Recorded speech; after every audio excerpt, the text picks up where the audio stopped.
Parler des Houches de Djerba. Les Houches de Djerba sont la particularité de l'île. Vous savez que l'île n'a pas la tradition de la ville, il n'y a pas de cité, mais il y a des manoirs. Les manoirs, ce sont les familles.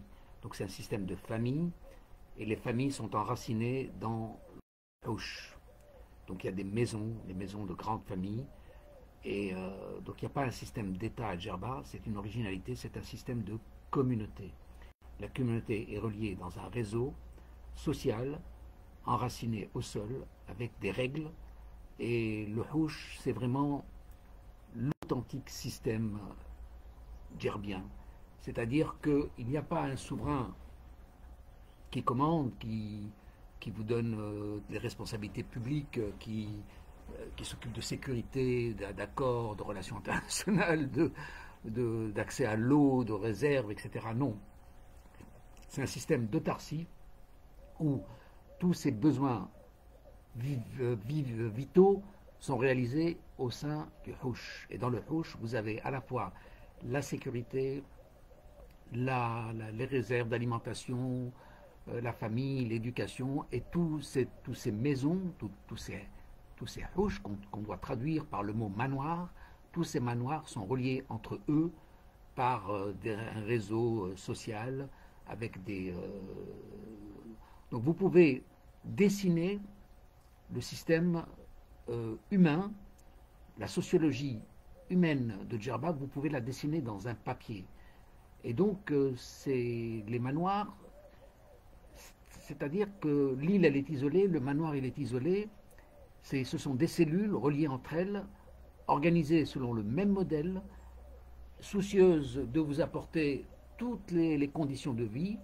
Et ce qui se passe, c'est-à-dire que par exemple quand il y a eu des pillards, les pillards s'en prennent à des manoirs. Ils ne se prennent pas à l'autorité parce qu'il n'y a pas d'autorité à prendre, il n'y a pas de pouvoir à prendre, mais il y a des manoirs plus ou moins riches. Et donc certains, quand on a eu des pillards au 19e siècle par exemple, ils s'attaquaient aux manoirs. Et les manoirs sont riches d'or, de réserves, il faut le savoir. Et alors le Houch d'hier que j'ai vu est un Houch abandonné. C'est l'un des derniers abandonnés, parce que les autres ont été exploités, ils ont été usés, et voilà. J'ai parlé 1 heure, et c'est parti dans le vide, et ça ne se refait pas aussi facilement. Voilà. Donc j'ai eu beaucoup de peine hier, parce que le manoir, c'est le système, c'est le patrimoine de Djerba. Et ce que je voulais dire de très important, c'est que nous avons besoin d'une législation autour du Houch pour préserver ce système. Vous savez, on ne peut pas empêcher les gens de vendre. On peut pas empêcher les gens, tout le monde est peut-être en difficulté, mais il faut préserver cet esprit du manoir djerbien. C'est un système très ancien qui remonte aux ecclésias des Grecs, c'est-à-dire un système politique basé sur la communauté. Et les ecclésias qui ont donné Ikhlas en langue arabe et qui ont donné Nidam al-Azaba de manière plus récente. Et donc j'ai eu beaucoup de peine hier parce que les tabias étaient fatigués. Or les tabias sont millénaires. Les tabias, ce sont les haies végétales. Certaines sont hautes, mais elles sont d'une beauté, elles sont extraordinaires. Elles sont millénaires, elles datent de l'époque romaine. Et qu'on ne me dise pas que les figues de Barbarie soient venues du Mexique, c'est pas vrai. C'est une thèse qui dit, parce qu'on vous parle des Indes orientales, et donc comme si nous aurions amené ces figues de l'Orient, des Indes orientales, c'est-à-dire l'Amérique latine. Non, je suis persuadé que ces figues sont barbares, et barbares c'est nous-mêmes, donc c'est les Nord-Africains. Nous sommes les barbares, nous étions les barbares pour les Romains, et donc ce système les figues de barbarie sont très anciennes, et ces sentiers sont très anciens, et ils sont en train de se dégrader. On ne réalise pas, ça fait partie du patrimoine végétal, et si on devait demander quelque chose à l'UNESCO, c'était aussi de préserver ces sentiers qui sont de tout beauté, d'isolement, et donc toutes ces tables ont leur importance biologique, sociologique, de sécurité, d'alimentation, Les tables ont été réalisées avec le glissement des eaux, avec comment dire le coulissement des eaux pour vous amener l'eau à domicile, pour guider les eaux vers les puits, pour servir de réserve, de fraîcheur. Parce que par exemple, avant, on mettait les pommes dans les tables, parce que c'est un endroit frais. Et donc, pour garder la fraîcheur des produits, on les mettait sous les tables, et c'était aussi à l'origine de microclimats, sans parler de la beauté, de l'isolement. Et toutes ces choses sont en train de se détruire à cause de la spéculation. Alors, j'ai filmé en 2008, ça fait donc 2018, ça fait une quinzaine d'années. J'ai filmé dans la région de Midoun des vieux manoirs abandonnés qui étaient de toute beauté. Je pourrais joindre les vidéos. Et ces vidéos prennent valeur parce que ces paysages ont disparu. Ces paysages ont disparu, ces manoirs ont disparu. Euh, donc c'est triste. Et en fait, ce que je voulais dire, c'est qu'on ne peut pas porter la responsabilité à des individus, parce que si les individus sont en faillite et qu'ils ont besoin de vendre, vous ne pouvez pas les empêcher. Mais par contre, on ne peut pas déstabiliser l'esprit de Djerba. Et le patrimoine comment dire, le manoir de Djerba, c'est le patrimoine, c'est le protonyme, c'est le lieu d'enracinement, c'est le lieu d'ancrage. Vous n'imaginez pas l'importance des tables pour les Djerbiens, pour la beauté, pour la richesse de l'île. Et aujourd'hui, par exemple, on a près de chez nous le Houch Bentili qui a été morcelé en 15 propriétés. Alors nous, le nôtre, il n'a pas été morcelé malgré les difficultés financières que nous avons eues. Nous n'avons jamais morcelé ce terrain. Je ne veux pas le morceler moi-même. Je veux qu'il appartienne à notre famille et que, c'est-à-dire, chacun a sa maison, mais qu'au-delà de la maison, c'est-à-dire le palmier qui est derrière moi, ben, il nous appartient à tous pour garder l'unité du domaine. Et il faut que nos petits-enfants, même s'ils changent de nom de famille, même s'ils ne portent plus le nom de Houch Ma'amar, de la tradition Ma'amar, de toute façon, qu'ils soient là pour garder cette unité. C'est une cellule. Et les manoirs ont le même concept, avec la maison renforcée, avec le sous-sol, avec les fasqiyas, c'est-à-dire des lieux de réserve d'eau, avec le puits, avec les tourelles. Et au sein des tourelles, c'était souvent la chambre du papy ou du papa, plus du papy que du papa, mais enfin, c'était la chambre au vent. Mais la réalité, c'est que ce n'était pas la chambre la plus confortable, mais c'était la chambre qui permettait la sécurité, donc de la surveillance. Souvent, les vieux ne dorment pas beaucoup, et donc ils peuvent observer ce qui s'y passe, et donc par la tourelle d'en haut, ça permettait de voir les mouvements et pour protéger leur famille. Donc, il faut faire un... Je veux dire que quand les gens sont pris dans la tourmente, ils sont amenés à vendre. Et alors, les voisins, là, chez nous, Houch Bentili, par exemple, qui est vraiment le mauvais exemple, ils vendent une parcelle de terre à des millions d'euros, de dinars, des centaines de millions de dinars. Et il arrive à vendre parce que les gens revendent à quelques centaines de dinars en plus, et en construisant quelque chose, en ayant détruit les oliviers, les palmiers, et en ayant fait un terrain à bâtir. Donc, il y a des demandes pour ça. Et donc, on part à l'encontre de notre héritage, de notre patrimoine végétal, de notre patrimoine de construction.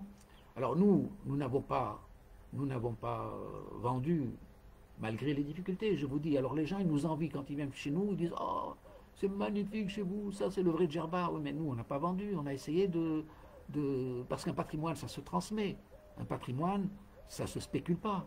On doit essayer de le transmettre. Et nous autres, nous avons une terre très salée, très pauvre, et on a une autre terre de l'autre côté qui a été piquée par le Berbouche qui travaillait dans la justice et qui a permis à... Il a pris un terrain, il a revendu, et voilà. Alors le Houch derrière moi a été préservé par mon cousin qui a mis beaucoup d'argent pour le préserver. Parfois c'est plus facile de détruire et de reconstruire que d'entretenir et de rebâtir à l'ancienne.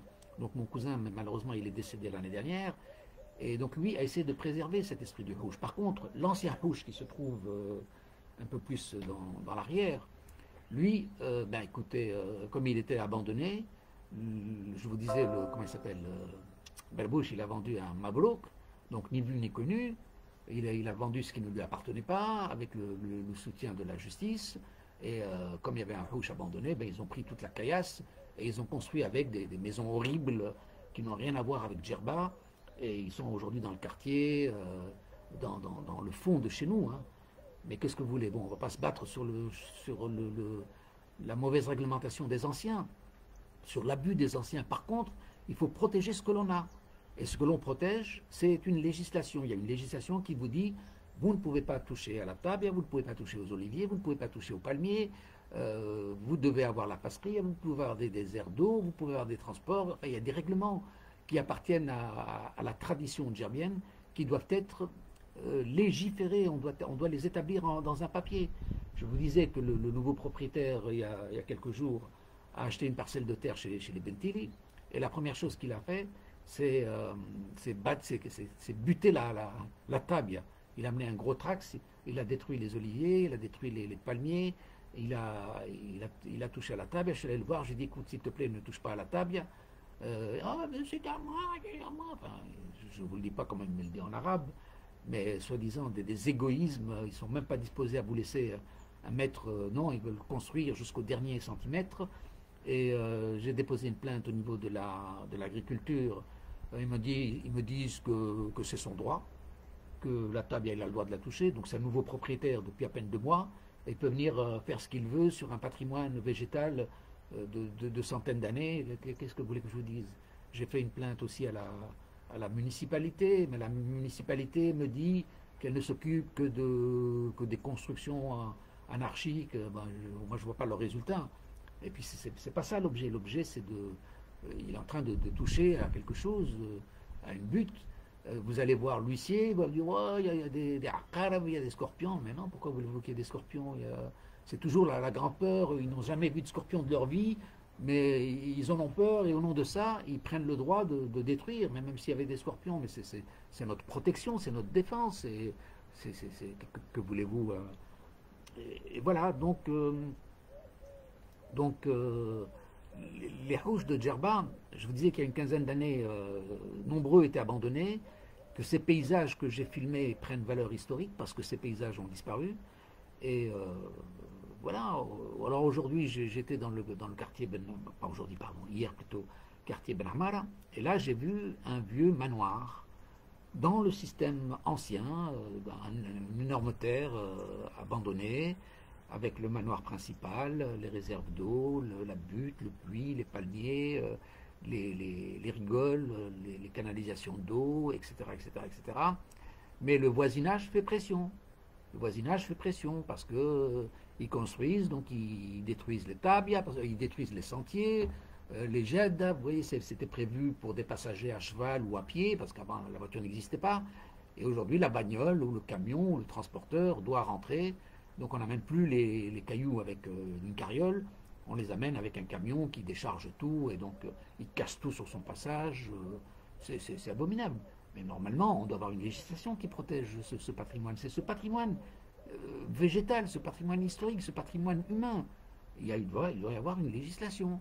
C'est pas normal qu'on fasse de la publicité pour vendre un manoir de cette manière. Non, on ne vend pas à n'importe qui, et celui qui achète doit savoir qu'il a des conditions.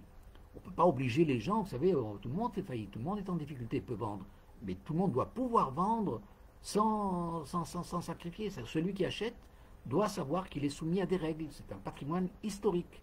Un patrimoine historique, c'est celui de l'originalité de Djerba. Djerba a fait une prospérité avec son système. Djerba a inventé un système socio-économique autour du Houch. Je ne sais pas si je vous l'ai dit, mais là, donc, Djerba n'a pas la tradition de la ville. Il n'y a pas de ville à Djerba, mais il y a des manoirs. Et quand on prend un manoir, on ne prend pas le pouvoir. Alors, à partir du moment où vous prenez un manoir, les autres savent se défendre. Donc, c'est un réseau d'insularité, de cellules dans l'insularité et d'une école. Le manoir, c'est à la fois un lieu de production, un lieu de réserve, un lieu de sécurité, un lieu de... Il y a tout dans le Houch. Et c'est une école, c'est-à-dire que à partir de là, on exportait. On exportait des biens, on exportait du sucre, on exportait du textile, du coton, de la laine. Il y a beaucoup de choses qui étaient exportées à partir de cette micro-cellule qui était le Houch, qui était une sorte de production agricole. On fabriquait du fil, du savon, de la paille, des tresses, des tapis, voilà, donc c'est vraiment vous n'imaginez pas toute l'importance du houch. Et puis parfois la diaspora, parce que donc c'était une communauté qui vivait à l'étranger, donc qui exportait, parfois la vie était plus confortable dans la diaspora que dans le local. Donc on a fini par oublier le houch, et donc bien sûr ils sont plus confortables à Tunis ou à Paris, et ils ont un peu oublié leurs racines, donc ils ont un peu oublié d'où ils venaient, mais le lieu ne doit pas oublier quand même ce système. Ce système doit être préservé par le patrimoine, et quand vous faites appel à l'UNESCO, je pense que l'UNESCO pourrait vous aider à définir une législation de protection des houches, et le travail élémentaire de la Belediya devait être tout au moins de faire une monographie des manoirs, une monographie, c'est-à-dire identifier les manoirs djermiens. Il y a à côté un houch Bousrour, et ces gens-là, le mec il est au Canada, ben, je veux bien, donc il a un grand espace, et malheureusement je n'apprécie pas du tout ce qu'ils sont en train de faire, parce que ils vendent leurs produits en recherchant de l'argent, soi-disant pour faire un centre culturel, et ils vont dénaturer tout le manoir ancien. Et que voulez-vous, le gars il veut que de l'argent, et donc il veut vendre, et il n'a pas d'argent, enfin il n'a pas d'argent. Comment on peut gagner plus en demandant la charité des gens, des grands banquiers, etc., pour pouvoir aménager de nouvelles structures, se dit soi-disant centre culturel, mais c'est un calcul qui ne tient pas. Ce sont des nouvelles formes de... Je ne sais pas comment vous dire, hein, mais... Bon, alors il y avait Houch Bouslama aussi, Houch Bouslama qui était pas loin de chez nous, et j'ai vraiment le grand regret de ne pas avoir photographié ce portail qu'ils avaient. Ils avaient un portail extraordinaire, avec du matériel qui ne venait pas d'ici, parce que le portail était en pierre, avec les tables tout autour, mais la porte était dans un bois de cèdre. C'était pas du palmier, c'était pas de l'olivier, c'était du cèdre. Et alors vous voyez les mailles des branches, malgré la vieillesse, c'était un bois extraordinaire. Et quand on a eu Ben Ali qui est venu faire la grande route Midoun, le phare, ben il a buté dans le portail, et j'ai le regret de ne pas l'avoir photographié, quelque chose d'un monument extraordinaire. Mais qu'est-ce qu'ils connaissent ces gens-là? Ils connaissent rien. Ils ont fait une route, et le Houch Bouslem s'est morcelé, et puis voilà, chacun a acheté un lot de terrain, chacun a pris un lot de terrain, je ne sais pas ce qu'ils ont fait. Voilà, aujourd'hui ça n'a pas de... Donc le houch fait partie du patrimoine végétal, du patrimoine humain, du patrimoine économique, et il faut le protéger, il faut protéger les tabias, il faut protéger parce que ça fait partie de notre école, de notre modèle, de ce qui fit la prospérité des Djerbiens. Alors aujourd'hui les Djerbiens ils oublient, mais bon, ils ont quand même composé un modèle socio-économique qui devrait faire école, qui aurait dû faire école. Bon, j'ai enregistré, mais je ne voudrais pas faire la même bêtise que tout à l'heure, et je vais faire la même bêtise. Comment je stoppe? Je ne sais pas comment stopper. Je vais devoir refaire une troisième fois cette vidéo. أنا ما عرفتش كيفاش نوقفها والله ما عرفتش كيفاش نوقف. وين ستوب؟ ما فماش ستوب.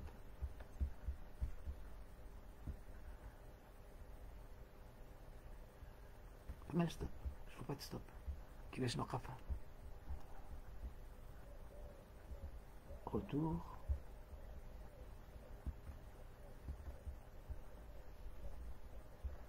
Désolé, je ne peux pas le stop. La vidéo on dirait commence, mais elle est terminée, mon ami. Elle est terminée.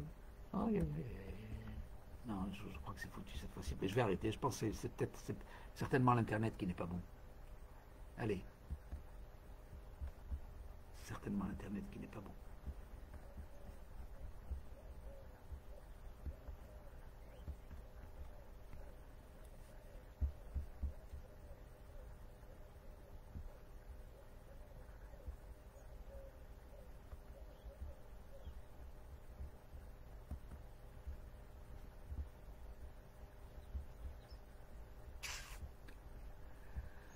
كيفاش نوقفوا يا راجل كيفاه؟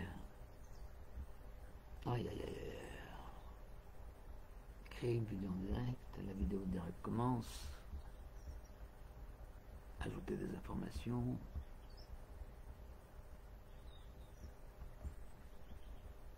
démarrage, retour, inviter des personnes, webcam.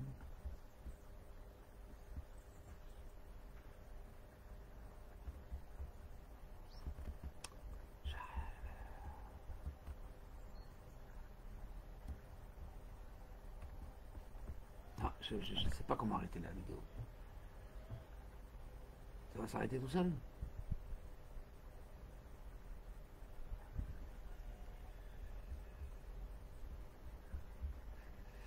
Ça continue à tourner, hein, ça continue.